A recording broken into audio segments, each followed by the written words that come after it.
Yeah, and good morning, and welcome to Bacon Park, lovely Bacon Park Forest here off of Skidaway Road, right here in the heart of the 4th District. We are coming to you live right now, and I'm joined by a very, very special guest. If you haven't checked this out before, right behind me is the Bacon Park tennis courts. But just beyond the tennis courts, if you're not a tennis player or a pickleball player or whatever you do on the tennis court over here, you can check out behind us is one of the best kept secrets in the city of Savannah, is the largest urban forest in the city of Savannah, I believe. Trust but verify. We're going to ask the expert here.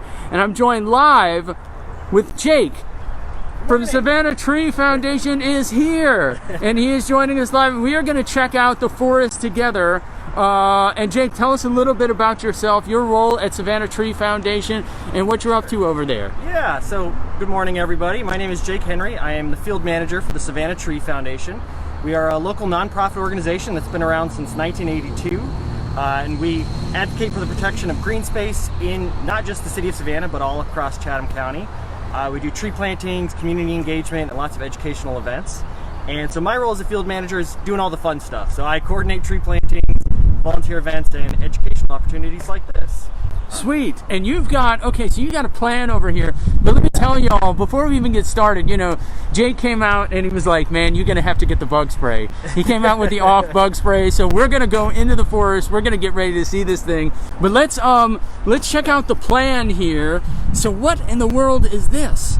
So this is sort of a forest map of this area. So you can see this is the tennis courts here. And Bacon Park Forest is actually this entire section around the tennis courts. Back in the early 1990s, it was a potential site for soccer fields, and we actually helped advocate for the protection of this forest. And it's just an incredible resource. As Nick mentioned, it is the largest forest in the city of Savannah, so it's really a hidden gem. And this map shows all the different forest types we have out in this area. So we've got upland maritime forests, we've got wetlands and fringe forests, we have an upland shrub and pine forest, and we have upland mixed pine and hardwood forest as well. And there's some really incredible species out here, some really large trees that are just incredible specimens. Okay, you're going to have to tell us for Arbor Day, you know, a lay person like myself who loves trees, you know, what is an upland forest? What's the difference between a regular or a maritime forest or an upland forest? You're going to have to show us, right? Yeah, we're going to show you some of those today. And really, it's all about water. You know, these low-lying areas tend to pool up and have lots of water, so we like to see those wet species there, like bald cypress, you know, with the big cypress knees. And then as you move up on higher slopes, on hilltops, you get things that like drier, sandier soils, like the pine trees. So it's all about the water. Sweet. And if you guys are following it over here, if you want to come and check out the forest, because there's going to be a lot of people that ask, if you're coming up on Skidaway Road, right across the street is the Bacon Park baseball fields, and we're right here at Bonabella, and we are right about here where it says City of Savannah right there, and we're going to go check this thing out. Are you ready? Yeah, let's take a walk. Yeah, okay. So this is the last one. This is the largest urban forest that we have. Yeah, and we'll talk a little bit about, you know, why forests are so valuable. You know, we certainly love the parks and squares in downtown Savannah. Those are incredibly valuable. But there's a lot of value to having natural areas like this that aren't so well groomed. And we'll get to see some really great examples of that as we go inside. Well, you kind of get a chance to see what this place was like, you know, pre-development, pre-City of Savannah, and kind of the natural beauty of this place. We still have a lot of the, you know, the islands are preserved, but what I love about this is you kind of get a little further inland, and it's getting rarer to see by the moment as, you know, kind of development increases in West Chatham County and Pooler and places like that. Absolutely. And you can explore this in real time, you know, and come in and check it out.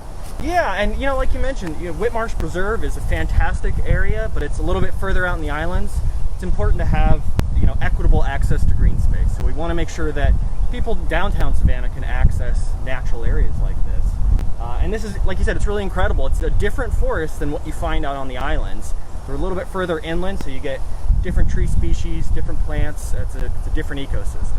Okay, and I want to show y'all the different world that we're about to go into. So this is the Bacon Park tennis courts right here. You are just across from Skidaway Road. We're about halfway between the city and Isle of Hope. Cohen's Retreat is just over to the right, over that way, and then right in the middle of this all. And I mean, we are 10 minutes from downtown. Okay, we're gonna check out this forest. Let's get in there. Come on now. Walk inside. I had to bring my boots today, you know, because I remember from last time, you know, definitely not dress shoe friendly. Like, and you know, there are pros and cons to natural areas, right? So we have all this beautiful forest, but you do have to deal with some things. You know, there is poison ivy out here. There can be snakes. It is a natural area, so again, it can be challenging, but they are incredibly valuable spaces. Oh, actually, this is one great thing I wanted to talk about. So, you know, one of the phrases we like to use is right tree, right place. I say there's no such thing as a bad tree, just the wrong location for it. So, okay, just like there are no bad kids. Okay, if you have kids, right. There's no bad kids. They're just in the wrong location. That's exactly. So this tree here, you can see that stump that's almost completely hollow. Great example. So that's a water oak.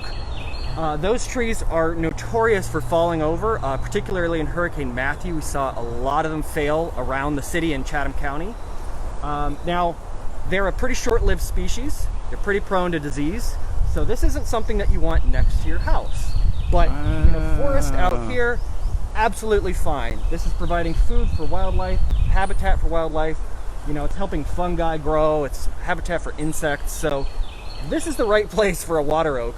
Next to your house, not so much. Okay, so they've got a shorter lifespan, maybe a little more top heavy there so that it's tough. Because when people think of Savannah, they think oak trees. Right. But how many different varieties of oaks do we have out there? There are dozens of different species of oak trees native to the southeastern United States, not even considering the non-natives that are introduced. Many of them are not really used in urban environments. There's some like scrubby small oak species. Lots of different types of red oaks. We have white oaks, and then our evergreen oaks like live oak. So there are many species outside of the live oak. Well, come on, we got to get in there and check out this bad boy. Right, yeah, come on. So you talk about it being a host to even after its kind of functional life, you know. So this fell over probably in one of the hurricanes? Yeah, I think this was in the last year or so. And you can see, if you want to take a look over here, I mean, this is almost entirely hollow. And, you know, trees are pretty good at compartmentalizing decay, but some trees aren't. So there was some kind of decay that got into the center of this tree. And this is like a sponge. It's so soft, you can just kind of pull it right apart. But this outer section is still hard. Right on. So that's what happens a lot of times. You might get the decay on the inside, even though the outside looks okay. And so then it structurally can be very weak. And so you can see this tree just fell right over.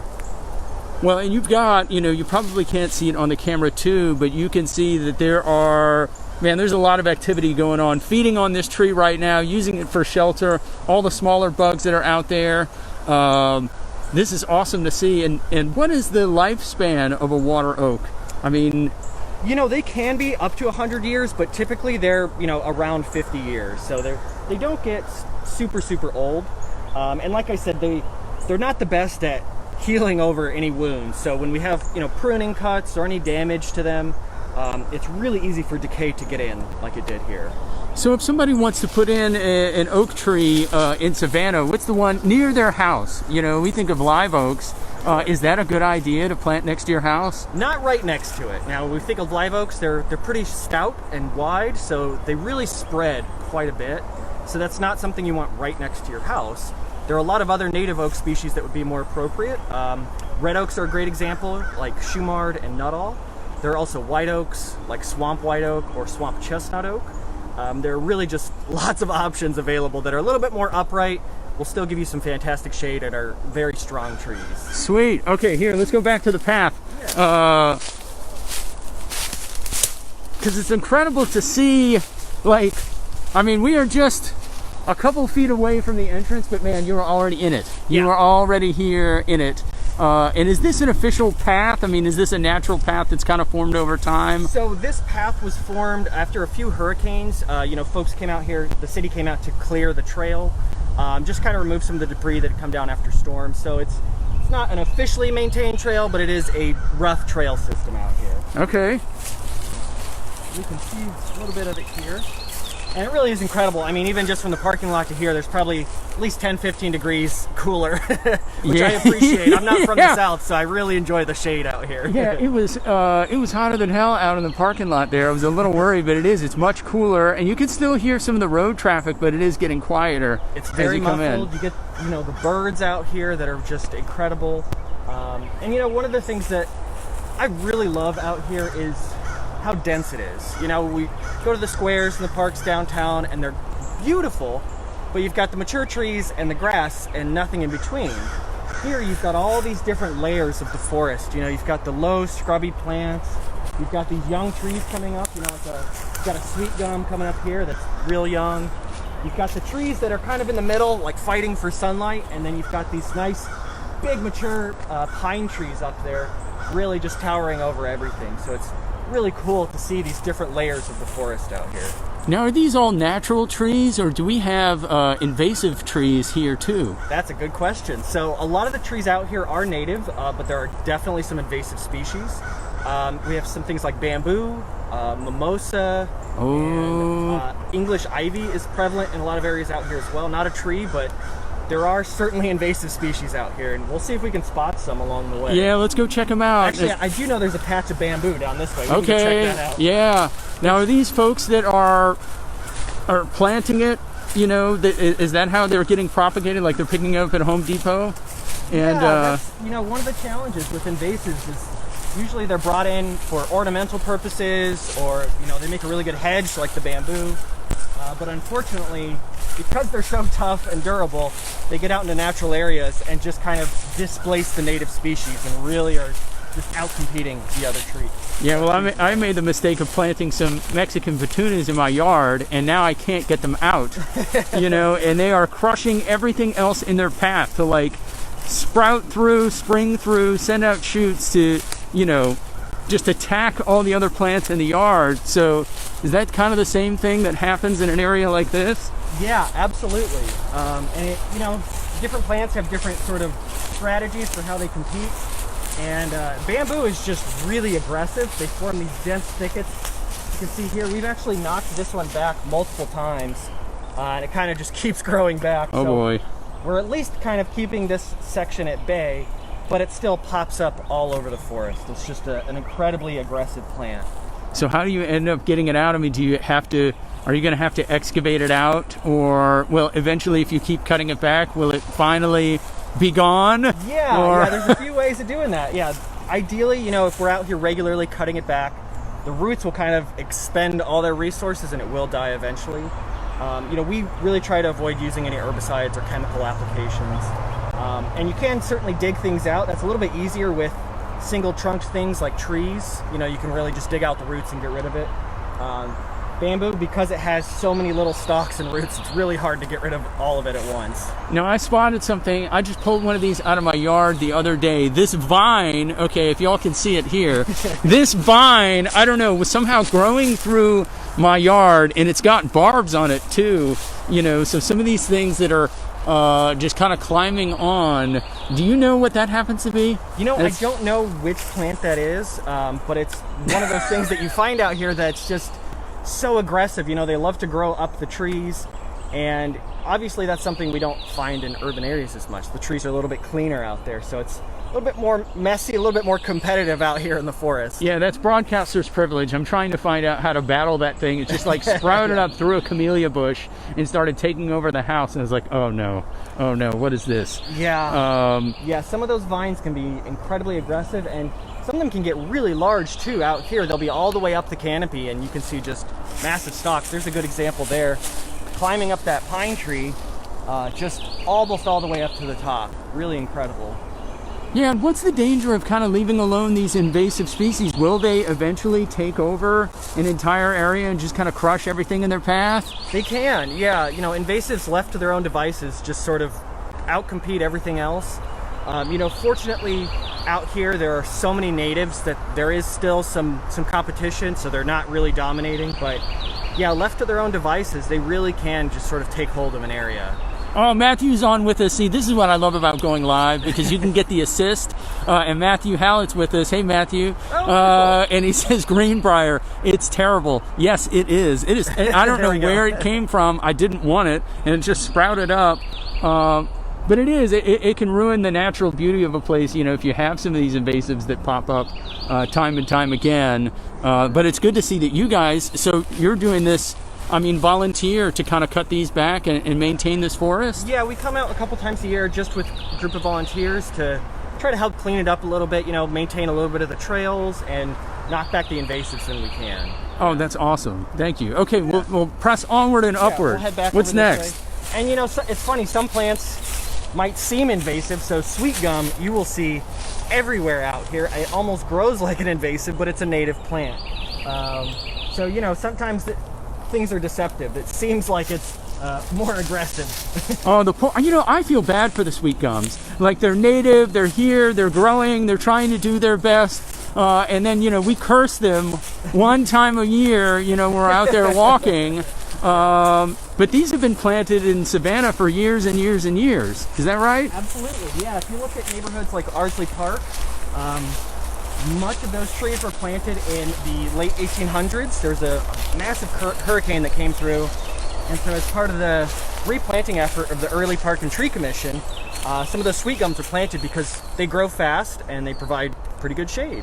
Now, they don't live quite as long as a live oak, so we are starting to see some of those come to the end of their life, which is, just a natural part of managing trees. Really? So you mean to tell me, is it true? Is the legend true? Like, the live oak does get to the end of its days, unless if you have enough space to spread out, like the Candler oak, that you can kind of keep it going, but eventually, all trees will die.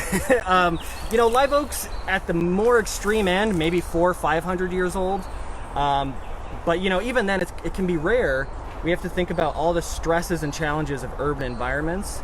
If you've got concrete compaction, not a lot of sunlight, not a lot of access to water, pollution from vehicles, can really cut down the lifespan of tree species, even live oaks. Yeah, that's tough. Pavement's a new, kind of this new invention, but at least in the lifetime of trees. Yeah, exactly.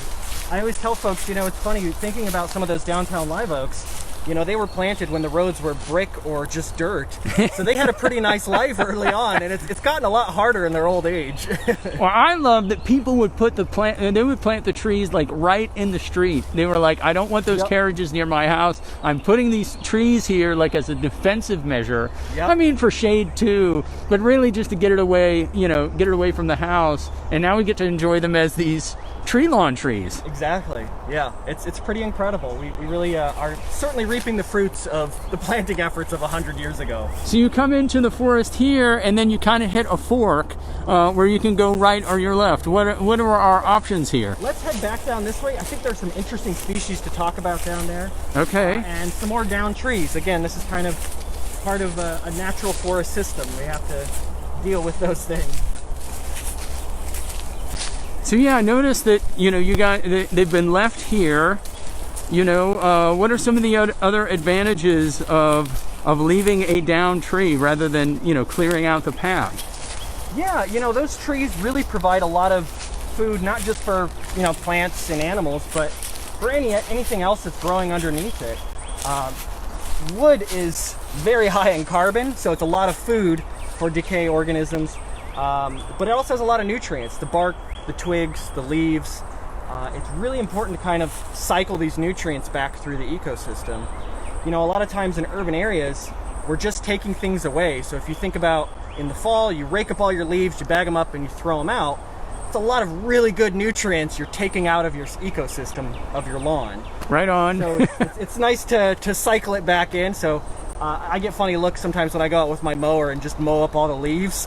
Yeah. It puts them right back into the ecosystem. Well, that's all good mulch, you know? Is. Absolutely. Mulch is a valuable thing. People pay a lot of good money for that. Okay, so we come to the path here.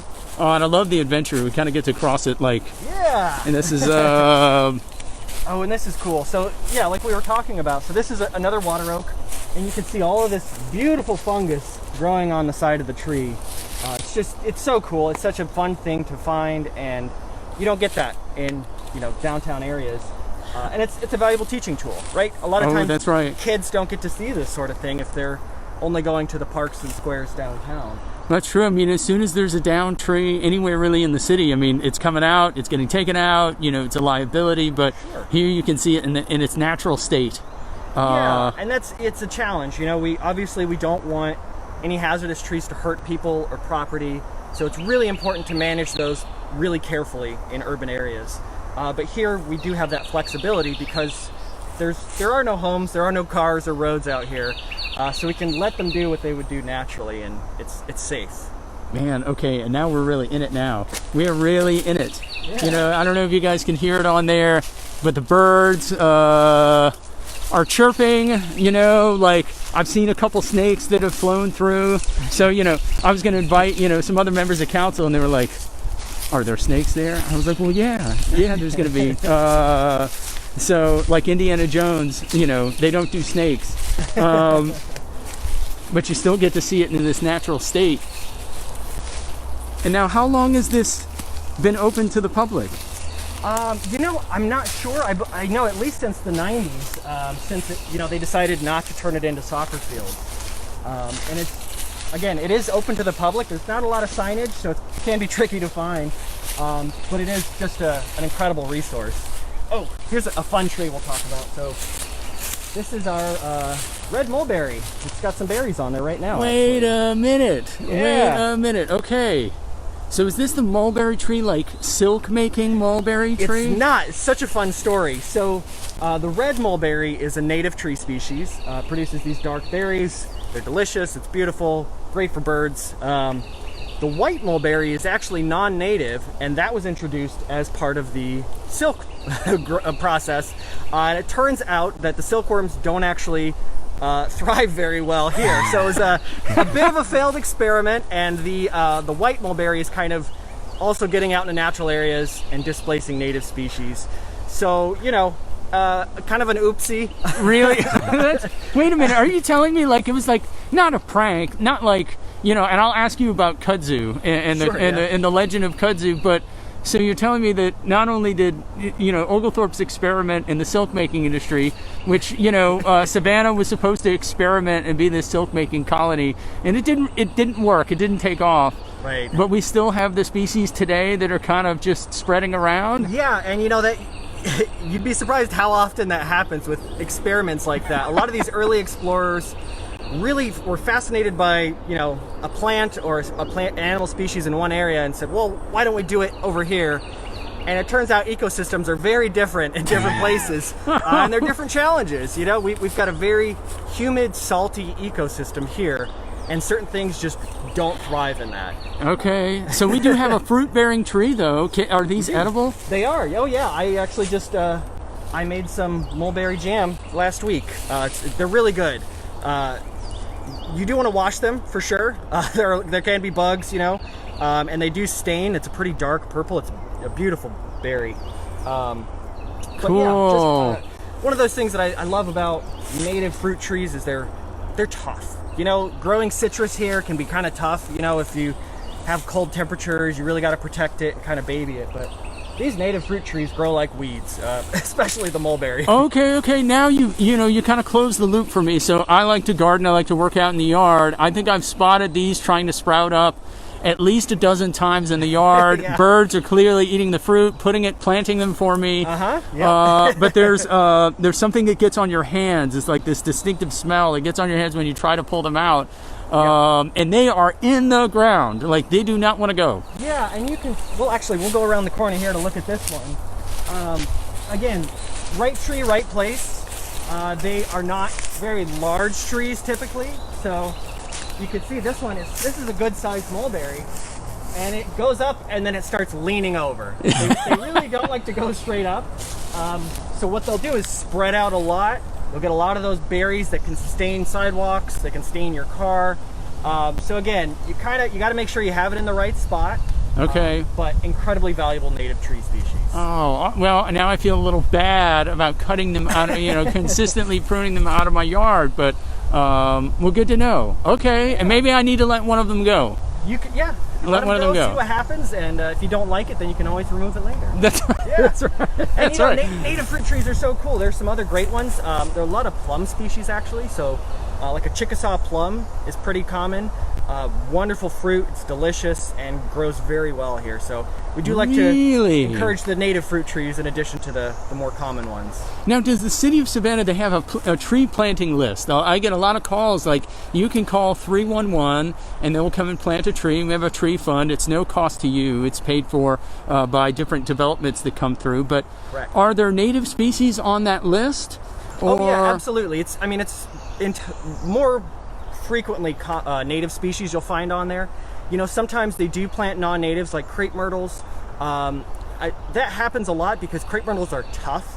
So if you have a very small area and a very high stress environment, the city does like to plant crepe myrtles because they can withstand it and they're low maintenance. Yeah, people love crepe myrtles. They do. Yeah, and they have beautiful flowers. I can't deny. You have to settle the legend for me. Okay, so sure. The pruning of the crepe myrtles. Yeah. Okay, Yeah. Why? Do we need to prune our crepe myrtles?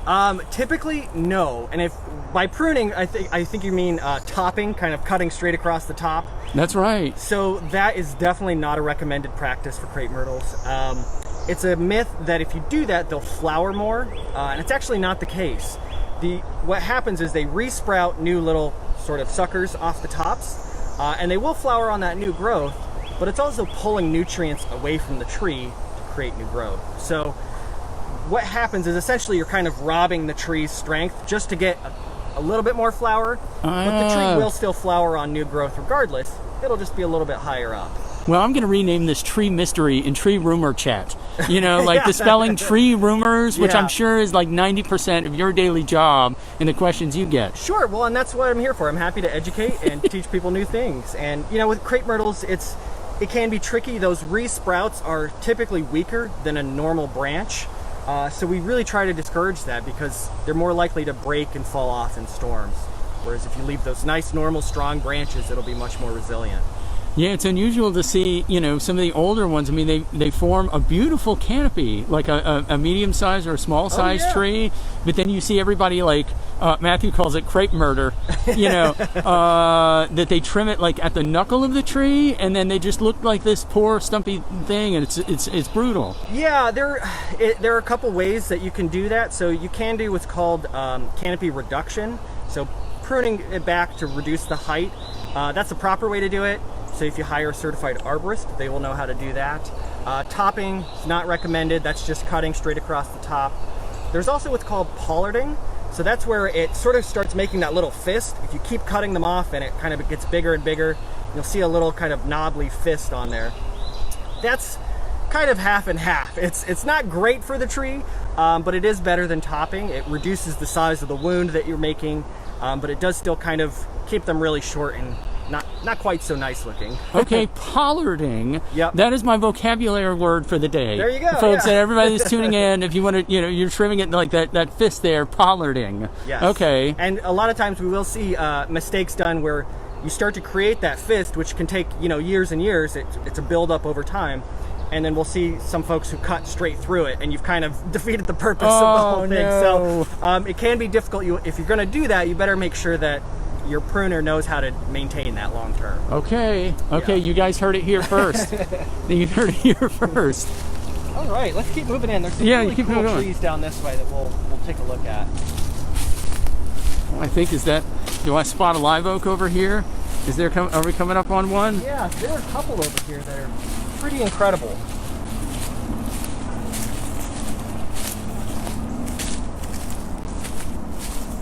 Actually, while we're here. So here is the English ivy. Oh, our friend. Yeah. This is an incredibly popular landscape species because it is beautiful. You can get these dark green leaves with the nice light green veins on them. So they really are a pretty plant, but they can just absolutely cover areas of forest. And it's a bad thing because that prevents sunlight from getting to the other plants that we do want to grow. That's right. It's not so bad here right now, but we will find some areas later on of just dense thickets of English ivy, and it can be really destructive. Well, I mean, I remember every time I think of English ivy, I think of my mama's house. You know, she went to Michael's, got the, you know, the plastic plants, right? You know, with the English ivy that's out there. And you don't need fake ivy. If you put it anywhere, I mean, it's gonna take over. It will, yeah. And you know, there's lots of other native ground cover species that can be utilized. I mean, ferns are a great example. I love ferns. They can be beautiful. Lots of cool native fern species that can be used as a ground cover if you're looking for something that's a little bit more eco-friendly. Okay, so don't put English ivy out there if you can help it. Yes. Right? Yeah. I helped a friend of mine. Somebody had planted some in their backyard and then just let it go, I'd say for a couple of years, and they had to excavate the entire yard just to get it out because it had propagated so much and taken over. It's incredibly aggressive. All right, so yeah, we can look at a couple of these big, beautiful live oaks we've got out here. Sweet, yeah, and take a look at this. These are really cool because live oaks don't normally grow so straight. But one of the neat things about forests is there's not a whole lot of sunlight. So trees really need sunlight. That's one of the key things that they need to grow and survive. So what happens is if it's really shaded, they try to get up to the sunlight as fast as they can. So you'll see a more upright growth form on a lot of the trees out here, even live oaks, which is, it's pretty astounding. It's very cool. And what's it called too? I mean, you can see there's a lot of competition for the sunlight that's coming up at the top of the canopy, if you guys can see it. And what's it called when like the branches are naturally like trying to maintain their own space between them? Oh, you know, yeah. There is a term for that. I can't remember what it is, but yeah, typically branches will try not to get too close to each other. It doesn't benefit them really if they're, you know, overlapping. So there will be some natural kind of shyness, a canopy shyness. That's what it's canopy called. Shyness. Yeah. That's what we're going with today. Well, trees are much kinder. They don't fight. You know, that's it's like, okay, I'm going to share a little bit.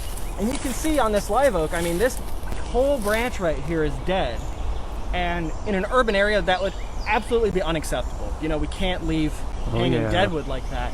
But out here we can. That's habitat for insects. Woodpeckers are probably real happy that they're standing deadwood.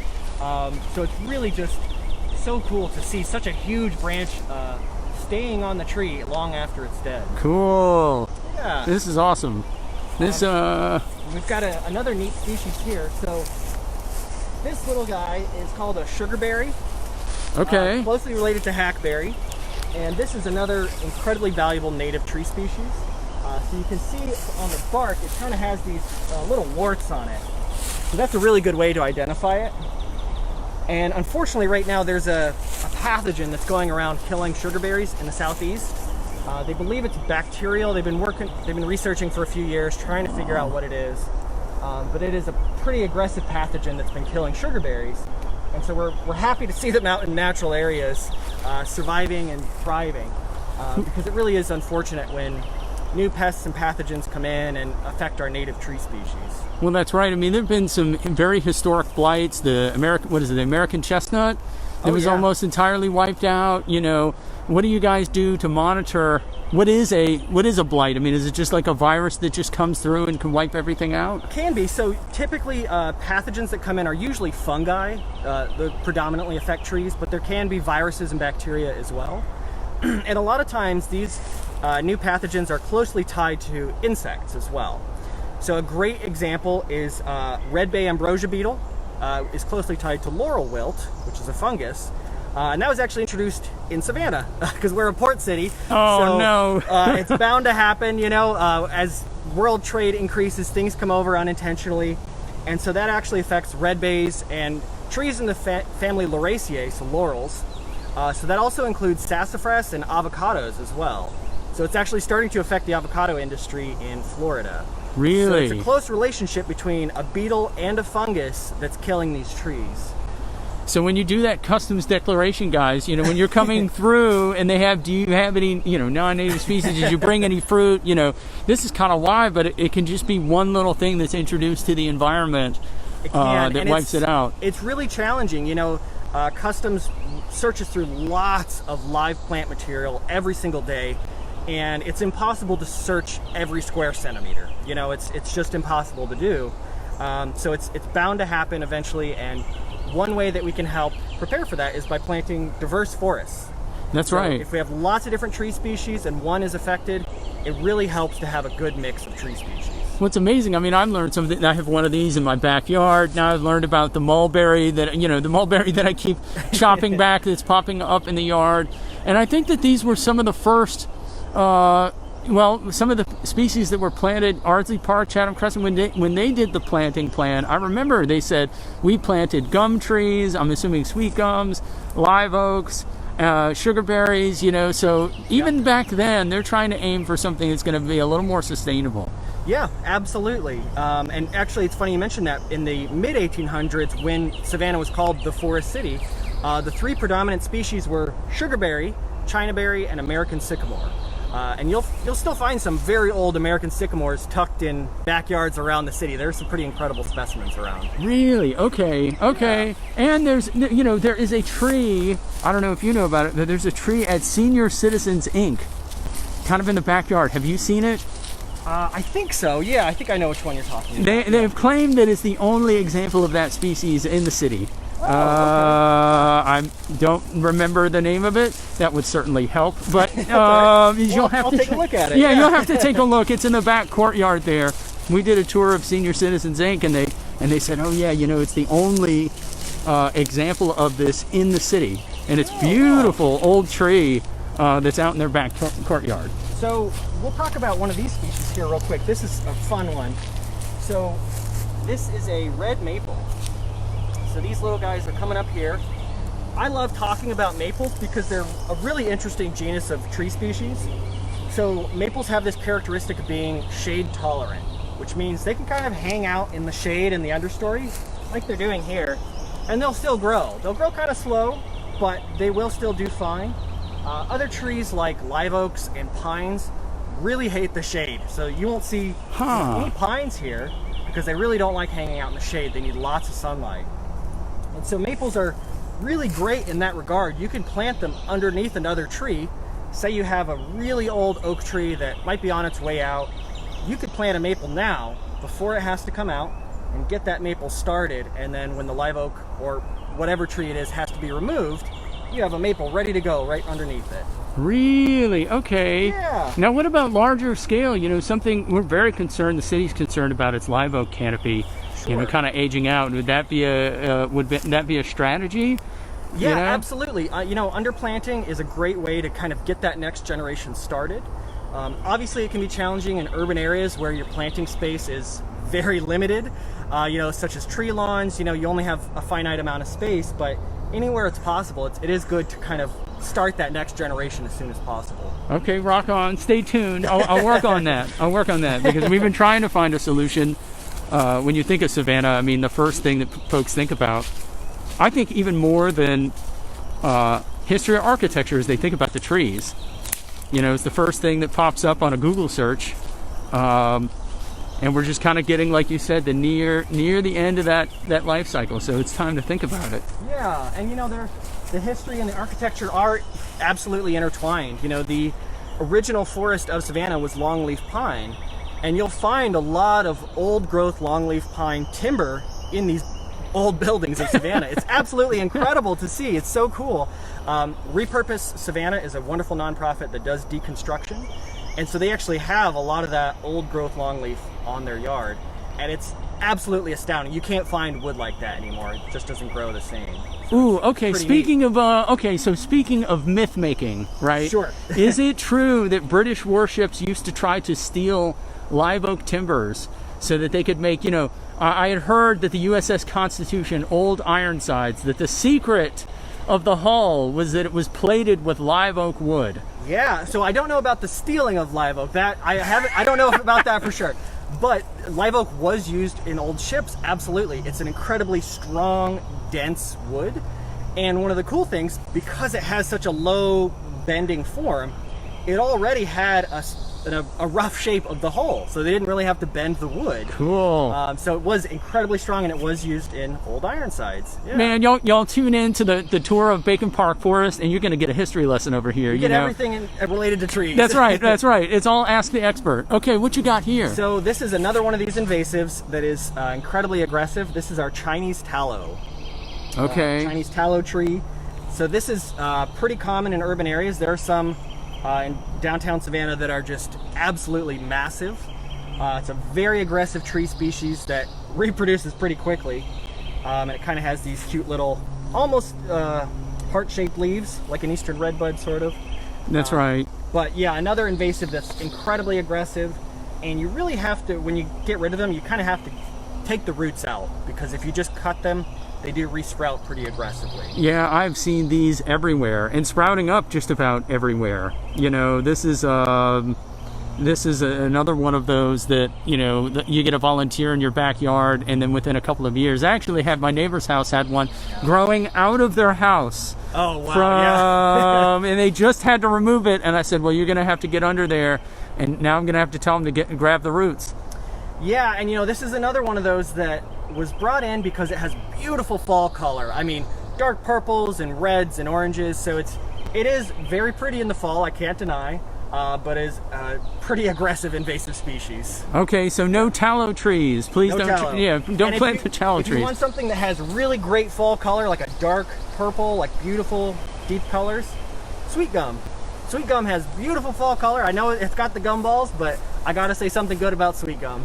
That's right. You know, I feel bad for the sweet gum. You know, that's you got to show some support for a native species tree that, through no fault of its own, just trying to propagate itself. Right, exactly. You know, and it makes up a lot of our urban canopy. It's a valuable tree. Now, have you ever had sweet gum tea?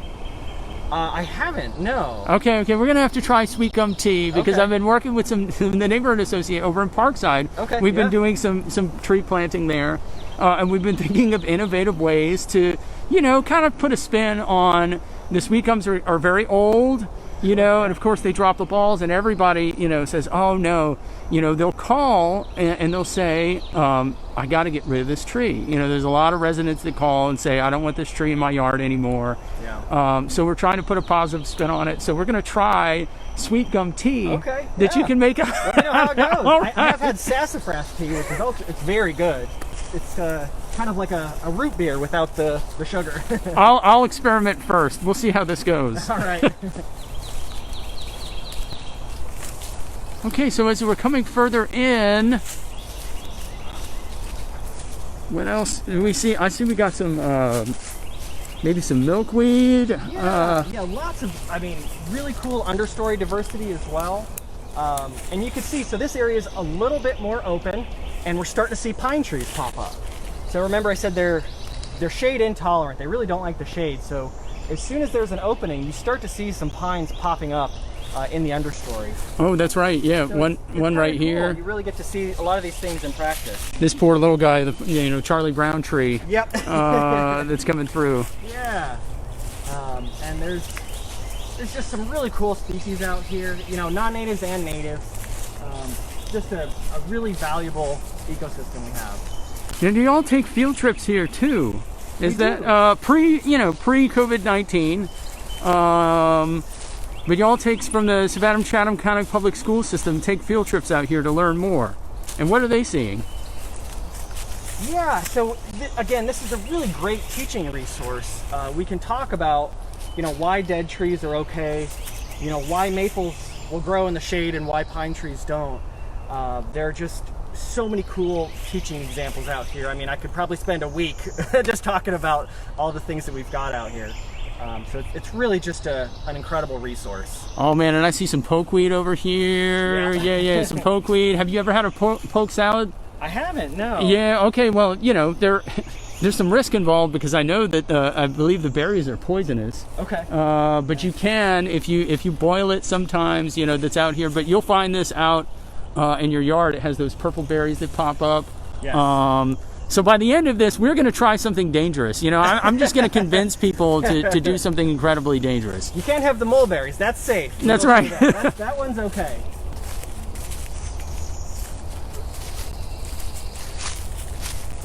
And occasionally I'll see some other fun species out here. I haven't seen any today. There's one called Devil's Walking Stick that is a really neat tree species. It's a very small tree. It kind of has this spiky trunk on it, and it kind of looks like a really aggressive walking stick. Wait a minute. The Devil's Walking Stick? Yep, that's what it's called. Somebody has earned the right to be the coolest tree name ever of like the Devil's Walking Stick. Yeah, okay, we gotta find this tree. It's pretty aggressive. I'll let you know if we spot one on the way out. I know there are definitely a few out at the Whitmarsh Preserve. Okay. Very cool trees, and they have really large compound leaves, so they're really interesting looking. Okay, now we gotta find one. All right, we gotta find one. Keep an eye out. Yeah. Yeah, and we can either go deeper in the forest, or there's a canal over there. Let's go check out the canal so we can see the kind of the boundary here. Yeah. And this is coming out on the other side of this must be what drive? Sure. Then so Bonabella is over there. That's on the north side. Okay, and this is the canal that comes out back here. And I had wondered, you know, as Tide to Town kind of comes through, that's the bicycle walking trail. I know that there was an effort for Bike Ride Across Georgia wanted to try to connect people, you know, outdoor recreation. They want to connect them to this forest and check out this park. And I think that over time, you know, it's going to become more and more special and rare as Chatham County just keeps developing and growing. Yeah, and you know, this is a great opportunity to connect to that trail on the south side of Bacon Park Forest. Yeah. You know, we've helped create a master plan for what this area could be, and there's a lot of potential to connect right into that Truman Linear Trail. It'd be a fantastic asset. Yeah, come take a look at this. Hold on. I'm going to have to get, you know, Alderman Purty out here. He threw down the gauntlet and gave me the challenge of he wanted to go kayaking with me in the canals. You know, just like for my bravery test over here. But you come out to it here. Oh no, and I see a little bit of litter pickup that needs to happen. This is just sad, y'all. Don't throw stuff in the canals, please. You know, especially styrofoam. Oh, that's sad. But I bet you if we stick around long enough, we spot a turtle too. Could, yeah. Yeah. But this is beautiful all the way. This, you know, well, we got the power line here that's kind of cleared it out, but you get this straight shot and coming out. Yeah. All the way. And look at these wildflowers too. Come on, y'all. Man, what a wonderful way to celebrate Arbor Day. I know, you know? Isn't it? Fantastic. So what activities does Savannah Tree Foundation have planned this month? So this month we don't have a whole lot on the docket. You know, we're starting to slow down for the summer. It starts getting really hot, so it's hard to get volunteers out. We did just wrap up some tree walks celebrating National Arbor Day. We've got Georgia Arbor Day in February, but we'll be doing more tree walks throughout the summer, more educational opportunities. We are doing monthly webinars called Tree Talks. We have guest speakers that talk to us about anything and everything related to trees, and so keep an eye out for those. Well, what does it mean to you, you know, coming out and, now you said you weren't from the South. That's correct, yeah. That's right. Okay, so coming down here in a place like Savannah, right, that has a near obsession with trees. I mean, did I even tell you, so did I tell you when we've been working on Police Memorial Trail and trying to upgrade that. That's behind Whole Foods. Yes. And we've changed over the asphalt path, we're changing it over to concrete. And there have been some of the smaller sweet gums were impacted, but there were 2 huge cedar trees. And did I tell you about the signs that people put up? You didn't, but I did see those. I did hear about that. Yeah, Sure. you saw the signs. You saw the signs. Oh, They yeah. said, "You poor heartless fools! How could you, you know, please don't hurt me." Yeah. And immediately, as construction was beginning, you know, somebody made those signs, laminated them, and put them out there. What's it like working in a place that has such an appreciation for trees? You know, it's really nice. It is. We appreciate folks caring about the canopy here in Savannah, and not just in Savannah, all of Chatham County. Because there are certainly places where people don't appreciate their trees, and it shows. They don't have forests like Savannah does. We have just an incredible resource here with all the trees and the canopy that we have. Well, what's like an everyday thing? You know, if somebody could do one thing other than going to www.savannahtreefoundation.com and making a contribution for Arbor Day, which all of you tuning in right now definitely should. Because, I mean, and I don't plug many organizations, right? But you know, I've worked with you guys for years now, and seeing in real time the stuff that you guys do, the incredible work. I mean, not just in Savannah, but Chatham County wide. But what's other than making a contribution to www. Is it Savannah Tree Foundation? SavannahTree.org. SavannahTree.org. Yeah. What's the one thing that a Savannah resident can do to support our trees? You know, I would say just advocate for them. You know, your voice is so valued and important. You know, when things come up, again, like that police memorial trail or any major development, things like that are really important that you let your, you know, public officials know you care about the trees and they matter to you, because it really does impact decisions. And that's why we're here, to help facilitate those voices and make sure people are heard. Rock on. Well, let's go check out one last piece of the trail before we, you know, before the broadcast cuts out, because I want everybody to come down, and I'll leave them in suspense for the rest, because you have to explore and see it yourself. There's right? Quite a bit of trail out here. Yeah, we're just addressing a very small portion of it, maybe a third, if that. Yeah, we'll poke down here a little bit. Again, there's some really cool species out here that you don't find in downtown natural areas, and some that you do. So we've got southern magnolias, which are, you know, an iconic southern species. You find some out here, and they look a lot different. They don't have quite the dark brown undersides to the leaves. They're a little bit more lush, a little greener, but still just a beautiful tree species. Okay, so these aren't the ones that you're finding in your parks or you're picking up at Home Depot. These are... Yeah, so with really popular trees, what happens a lot is you get hybrids or cultivars. A cultivar is sort of a genetic reproduction of the same tree, so you get really consistent characteristics. So a good example is southern magnolias have dwarf cultivars that only get maybe 20 or 25 feet tall maximum. And so that's one that you can find, you know, at nurseries or big box stores. But out here, this is just kind of natural reproduction. These are just naturally growing southern magnolias. Oh, that's beautiful. Yeah. And are these flowering too, as well? Are these flowering trees? Yeah, I don't see any on it just yet, but they should start soon. The ones that we're seeing downtown are starting to flower already. As they get more and more sunlight, they flower a little bit earlier. Yeah. Yeah, that's well, and it's getting a little. Now, tell me about. Has climate impacted the tree canopy? Do you see that effect yet? I mean, as it's getting hotter, the temperatures are getting a little more extreme. Absolutely. Yeah, we see it in a couple different ways. Temperature is certainly one. A good example of a tree species that's really starting to struggle is our dogwoods, flowering dogwoods. Oh. They are, you know, a pretty popular southern species, and they've been struggling. You know, they're one of those that doesn't like a whole lot of sunlight, but, you know, within the past time since I've been here, we've really seen a lot of them fail just because it's gotten so hot and they really can't keep up with it.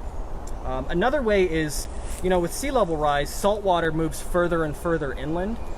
And some trees can tolerate salt water, but no tree likes salt water. Yeah. So it does kill them, and eventually what you get are these what's called ghost forests. And you'll see them around some of the marshes here. The pine trees are kind of the last ones to hang on with saltwater intrusion. They can deal with a little bit more salt than other species, but even they go eventually, and so the bark falls off and you get these just white poles, and so that's what we call the ghost forest. Really? So that's okay. I've seen those when you're coming over the Truman Parkway going down to the south side. You see some of that there. Yep, exactly. Okay, we're gonna have, for our next adventure, we're gonna have to go and check out the ghost forest. Yeah, we can do that. Okay. Absolutely. That, and why that happens, because we, you know, throughout, you know, so in my district, I think we experience, you know, we're in contact with FEMA. We're evaluating different sites. You know, the issues created by sunny day flooding are very real. They're happening here, and I would love to go and see some of the more real-time impacts too. Absolutely, we'd love to do a walkthrough. Yeah. Okay. Well, is it all right? Let's press on here to this last spot here, and tell us about one more great tree species that you find. Or can we ask Jake? Do you have a favorite tree? I do have a favorite tree. My favorite tree is not at Bacon Park Forest. At least I haven't seen one. So it's actually a longleaf pine. I have a tattoo of one. Oh! So longleaf, again, like I said, they were sort of the original tree of Savannah. They're a very fire-tolerant species, so they're adapted to a frequent fire ecosystem. And so when they're young, they do what's called the grass stage. They're really weird. So they look like just a little tuft of grass, and then they have these huge root systems, so that when a fire comes through, some of the needles burn off, but it starts regrowing immediately because it has a real robust root system. So is that why Randy Tate is constantly burning things? Is that Exactly, why? Yeah, yes, yep. okay. So fire is good, essentially, for longleaf pine, and it's one of my favorite trees. It's a real funky thing. They kind of look like Dr. Seuss pipe cleaners as they're growing up. They've got really long needles. They look really funny, but I love them. They're so cool. Okay, you've just connected the dots for me, because I wondered why Randy had all of these photos of like the controlled burns and all of these, and I was like, wow, you know, this guy, man, what a pyromaniac. You know, but that explains a little more about why. Yeah, fire is very important for the longleaf pine ecosystem. Okay, and just closing us out here, you know, how can people find the forest and find out more about savannahtree.org? Absolutely. So, as we were talking about, Bacon Park Forest is this area surrounding the Bacon Park tennis courts. It is open to the public, so, you know, please come out, enjoy it. Again, be careful, there's poison ivy, snakes, it's a natural area, but it is a wonderful resource that's available to the public. And again, we're the Savannah Tree Foundation. You can find us at savannahtree.org. We've got lots of resources there, or if you have any questions, you can reach out to us directly. Sweet. Well, Jake, thank you so much for joining us here, you know, and taking time out of your Monday to come and celebrate Arbor Day. A little belated with us, a belated Arbor Day, but it's wonderful to have this here in the 4th District, and this piece of natural beauty that's right before us. So if you haven't seen it before, come and check it out and appreciate it. It's yours to enjoy. It's a city park, or it's a city property. And you'll see a little sign that says Leisure Services Bureau, Bacon Park Forest out there as well. So anyway, I'm going to let you guys get back to it. It's been a pleasure with you. Please support them at savannahtree.org, and I'll see you out in the neighborhood.